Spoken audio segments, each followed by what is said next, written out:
Hello, everyone, and welcome to another episode of the And She Looked Up podcast.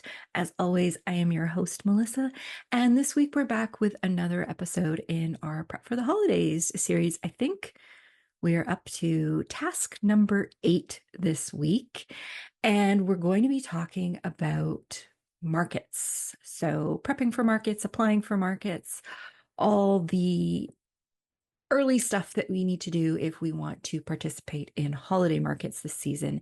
And if you are a creative services provider, don't go away because I think that there is a space for you here as well. I think there could even be a space for content creators here, but you might have to get a little creative and find the right market for you. I will also say a lot of content creators I know don't really want to do in-person style markets. They prefer very much being online as opposed to in person. So if that's you, then by all means, carry on with your day. But if you are thinking it might be something you'd be interested in, you might enjoy this episode. So now is the time, if you haven't already, to start researching markets that you might like to take part in. Now, if you're interested in some of the really big markets, and there are several across Canada, I don't know them all, but there is the One of a Kind market in Toronto. There's the Make It show in Alberta and BC. There's Got Craft, Circle Craft, both here on the West Coast. Those are all fairly large markets, and they are probably already full. Not probably, I'm sure they are already full. So you've probably missed the boat if you want to take part in those. But I do just want to say those types of markets tend to fill their vendor roster very early on. They do a lot of planning, a lot of prep. I would also put the Etsy markets. The Etsy hosts markets across the country as well, and they invite some of their Etsy sellers to take part in those markets. Those markets do fill up early because the planners start planning well in advance. And so if those are markets that you're interested in doing in the future, you need to start researching them now and find out what their application deadlines are and what's involved in applying to those markets. I also will just mention that some of those markets, I know definitely the Make It show here in Western Canada and Got Craft and the Etsy pop-ups. Most of them also do a spring market, usually somewhere around Mother's Day. And so they are probably starting the application process for those markets towards the end of the year. So you might want to take a look and see if you can apply to those. It can be very difficult to get into some of those bigger markets. Usually you have to have a bit of market selling history behind you. So you may need to start at smaller markets. But I sometimes think if you can get in at the spring market, it gives you a better chance of getting accepted into the Christmas or holiday markets. So that's something to think about. And if that is something, a strategy that you want to employ, you need to start looking very soon. However, there are loads of other markets out there. There has been an absolute explosion in holiday markets. It used to be, pre-pandemic, I feel like there was maybe a handful in each neighborhood every year, but now it seems like they're everywhere. I know in my community where I live, every single elementary school does a holiday craft market. There are lots of other sort of what's the word I'm looking for? Kind of communal markets that are run by a larger entity, but they'll have several markets throughout a certain geographical area. They might run 6 or 7 leading up to the holidays, and you can apply to be in all of them or just some of them. So there are so many options out there to take part in if that is something that you want to do. Like I said, some of them are probably already full, but start looking.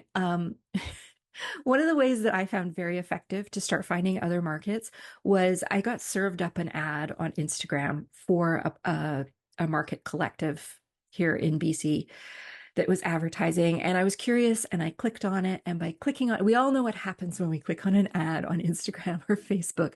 We start getting served up ads by similar companies or brands. And that is exactly what happened. I started getting served up ads for all kinds of markets looking for vendors. So that was a really fluky way, but it wound up being a good strategy. So I just started clicking on all of them so that I could see what was out there. And that's how I started to see all the different markets that were in my local area and found ones that I had no idea even existed. So that's a great way to kind of see what's out there.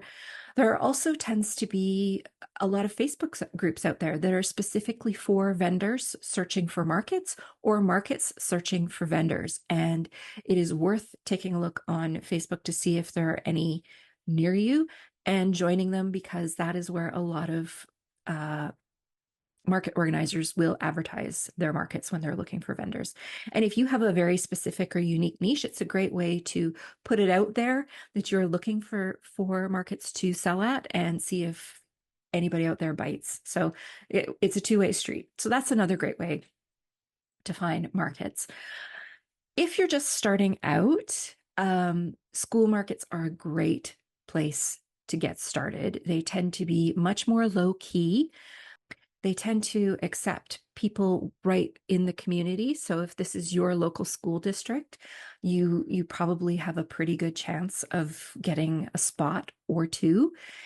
And they tend to start looking for vendors later. Very often school markets are run by the pack for that particular school, and the pack doesn't generally get going until the school year starts. So September is the time of year where they're out there making their plans for their holiday market and when they start looking for vendors. So the next couple of weeks is when you really want to start paying attention, if school markets are something that you want to try and do. I found school markets a great way to get started. Like I said, they tend to be lower key. It's a great way to get known in your community. It's a great way to figure out your booth display, your payment systems, all those things in a less high pressure environment. Most of the schools in this area will also provide the chairs and tables, like your display tables. So you don't need to have a table necessarily. So things like that can make it a lot easier when you're starting out and just help you build your confidence, see what sells, what works, that kind of thing. It's a great stepping stone to doing bigger markets and getting known. And what often happens is when you do a few of those, your local community starts to get to know you. People who are organizing events might contact you directly.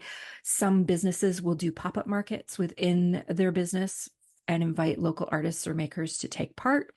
And that's another great way to get known. So doing those local type of school markets or local smaller community markets is a great way to get your name out there and get seen. And before we go any further, I do just want to recommend one episode that we did earlier, several seasons back. It's episode 80 with my lovely friend, Louisa Hrenikoff from Luli Designs. She is a jewelry designer and maker, and she is a craft show veteran. She has done the big ones and she does the little ones. She does both. And we had a really good discussion in that episode about finding markets that are a good fit for you. Not every market is going to be a good fit. If you have one bad market, don't let that deter you. It might just mean it's not the right place for you, and that happens. So that is something to keep in mind. Another thing to keep in mind when you're doing your research is that some markets are juried, and by that it means that you will have to apply, and there will be some kind of committee or judging group that will decide if you are a good fit for them. So not everybody takes everybody who comes to them. Most market organizers want to have a good variety of vendors. They like to bring in repeat vendors who've done well, but they also like to bring in new vendors to mix things up a bit. And there's always categories that are very popular. So things like jewelry, candles, right now, crochet is hugely popular. And so very often what they'll do is they'll only set aside a certain number of slots for those particular niches, and they will evaluate all the people who apply and decide who are going to get those slots. Because I think it would be entirely possible to do a market that is just jewelry or a market that is just crochet items, if it was a first come, first serve basis type of thing. So that is something to keep in mind too. That's why we talked about doing things like mocking up some products, taking some photos and things so you can submit those with your applications when you are looking for which markets to get involved in.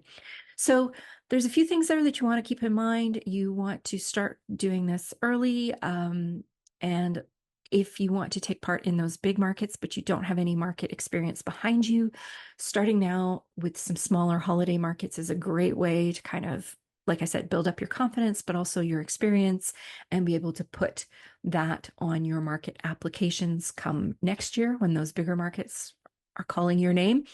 And if you don't get accepted by bigger markets, don't let that discourage you. They can be very difficult to get into, and you can be extremely successful with smaller local markets as well. And frankly, if I was to have done something like Make It or Got Craft my very first time out, I would have been a disaster. So you want to make sure that you're setting yourself up for success.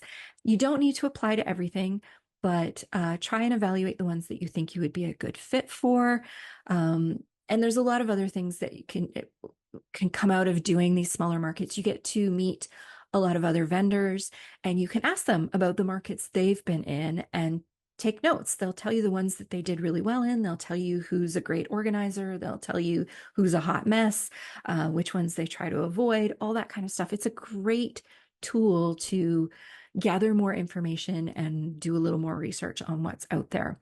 So in the coming weeks, we'll be doing more market specific episodes. We'll get into some things like payment processing, booth setup, all of that kind of thing. So those will be in future Prep for the Holiday episodes.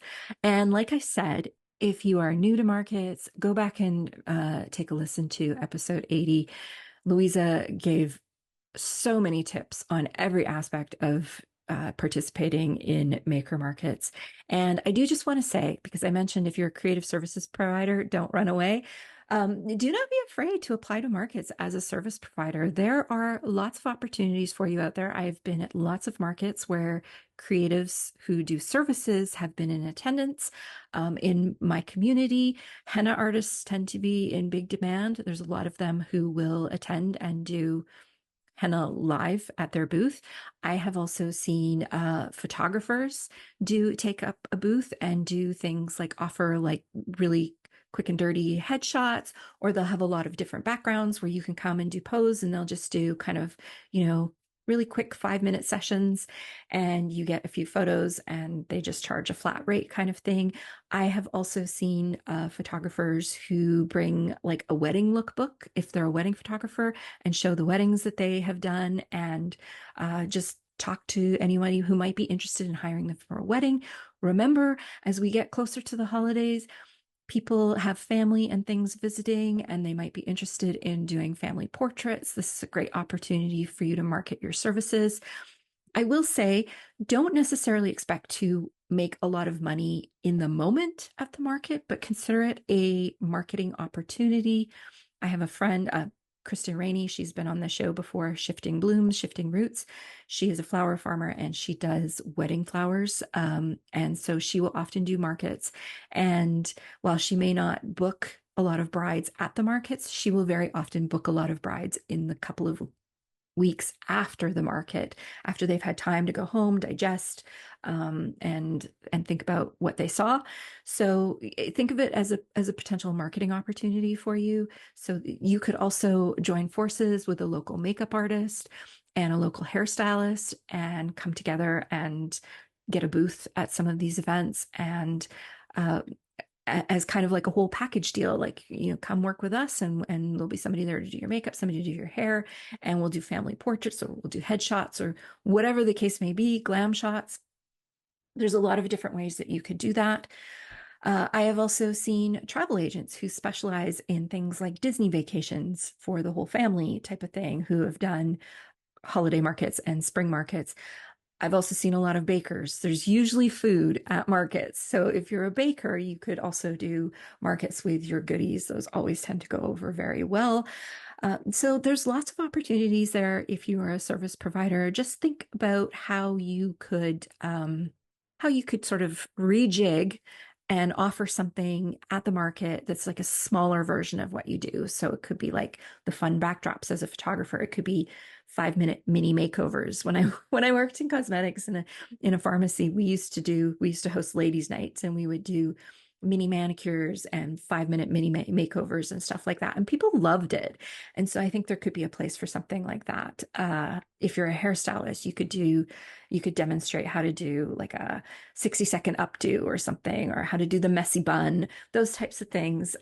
There's always people who are up for that kind of thing. So it's an opportunity to get yourself in front of um, your local neighbors and let them know what it is that you do. Kind of think of it like a home show or something. You know, when you go to the home show, there's lots to see and do, but there's not necessarily something that you're going to buy right then and there. You're kind of thinking about, like, I want to see the guy who does the new windows, or I want to see the landscaping company, or I need new blinds, but you're not buying in that moment. You're gathering information. So I think that's a way that creative service providers can definitely look to markets. Markets may not necessarily have that in their heads. It may be something that you need to pitch to the market organizer. So keep that in mind if you are thinking about doing that as a creative services provider. I think I should call you CSPs. I'm one of you too, so I could be a CSP. It's just easier than saying creative service provider over and over again. That's it for this week's episode of Prep for the Holidays. I'll be back next week with episode 9 and with a little bit of an update. Season 6 of the podcast is going to be premiering on September 9th. So we are getting really close. That's going to be 2 weeks away. And Heather Travis is going to be back with me for the season opener. We are going to be having a very interesting conversation on how to create your creative process. Sometimes we need to rip apart our process and start over, particularly for certain types of tasks in the creative journey. So we had a really fun recording session doing that episode. We recorded earlier this week, so it's already done. And I'm really looking forward to sharing that with you. I'm looking forward to getting back on the regular podcast season path. And Prep for the Holidays will still be airing throughout the fall as we get closer to market season. We still have a lot of tasks that have to be done, so we are not going anywhere with this series either. That's it for this week. Thank you all so much for listening and for watching if you're over on YouTube. And we'll be back to see you all again next week.